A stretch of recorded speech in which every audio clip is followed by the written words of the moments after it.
You talk about this elicitation. Yeah, What is elicitation? It's a CIA technique, right? it is. It was originally came up with by this guy named John Nolan, and his book is no longer for sale. You have to get it on eBay. Like, it's hard to find. But the book is called Confidential. Why isn't it no longer for sale? I think that he just kind of pulled it off the shelf. I'm not sure. Okay. Today, we're going to crack open a book that's become something of a legend, not just for what's inside, but because it's so darn hard to find. We're talking about a book called Confidential, A Spy's Guide to Business. So let's start with a quote that really gets to the heart of this whole thing. The author John Nolan kicks it off with this idea: the game of gathering intelligence, of really understanding people, it hasn't changed in thousands of years. The principles are timeless. Only the gadgets are new. And here's why this book has this almost mythical reputation. The story goes that it got pulled from shelves because the author, a guy with 22 years in the game, well, he just gave away too many secrets. He basically took the classified playbook for spies and handed it over to the business world. And today, we're going to dig into Chapter 1. Right, so let's flip open this so-called forbidden handbook. First things first, we need to understand who this guy is who's pulling back the curtain on all these secrets. Okay, so John Nolan is the real deal. We're talking a 22-year career in federal service. This isn't some desk jockey. He was deep in special ops for both intelligence collection and counterintelligence. He worked all over the globe, the US, Asia, Europe, and then he went on to co-found his own consulting group. So when he writes about this stuff, trust me, it's coming from decades of firsthand in-the-field experience. And here is his big idea, the core philosophy of the entire book.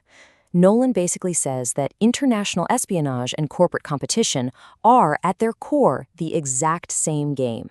It's all about information. The same tactics a spy uses to figure out a foreign operative can be used by, say, a salesperson to understand a new client. It's a game-changing advantage. Which brings us to the first major technique from Chapter 1. This isn't about hacking computers or putting someone under a bright light. It's way more subtle. It's an art form called elicitation. So what is elicitation? Look, it's the total opposite of an interrogation. It is the craft of steering a perfectly normal, friendly conversation so that the other person chooses to give you the information you're looking for. And the best part? They never even realize they did it. It's designed to be completely forgettable. And you can see the difference right here. Think about it. The second you ask a direct question like, "So, what are your company's expansion plans?" Bam, their guard goes up, defenses are raised. But elicitation, it feels like a friendly chat. It builds comfort, it lowers their suspicion, and it just gets people to open up and talk. Now, you're probably thinking, yeah, right. Does this stuff actually work? People are smarter than that. Well, Nolan's own company ran the numbers and they came back with this staggering figure, 85%. And let me tell you what that 85% actually means. His firm found that when they cold called 100 people, 50 would just start talking right away. Now, of the other 50 who are a little hesitant, if the caller simply said, "I'm sorry, I can't say who my client is," get this, 35 of them would still keep talking. That's 85 out of 100 people. Nolan calls this a target-rich environment. Turns out, people are way more willing to share than you'd think. Okay, so we know people are willing to talk. But how do you get them to talk about the right things?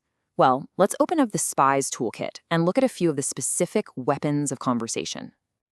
This first one is just brilliant. It plays on a really basic human instinct. We absolutely cannot stand it when someone else is wrong. We have this deep, almost physical need to correct them. So you don't ask a question, you just make a statement that you know is flat out wrong. And here is a perfect example from the book. The spy doesn't ask, "How many widgets can you make?" No, they say something like, "Wow, a factory like that, I bet you couldn't make more than 500 units a week." And what happens? The source, driven by his own ego, jumps in to correct the error. And he doesn't just say you're wrong, he gives up the exact future production number. He walks away feeling smart, and you walk away with the data. Next up, a classic, flattery. But this isn't about being cheesy. Nolan stresses that the key is it has to feel completely sincere. It's about making the other person feel seen, respected, and important. Nolan actually points to Sherlock Holmes as a master of this. Holmes needs information, but he doesn't just ask. He approaches a shopkeeper and says something like, "I know there are other shops, but I was specifically recommended to you." That little piece of flattery that you're the best, you're the one to talk to, instantly makes the other person want to help. This next one is all about playing dumb. You pretend to be totally confused or ignorant about something, which invites the other person to step up and become your teacher.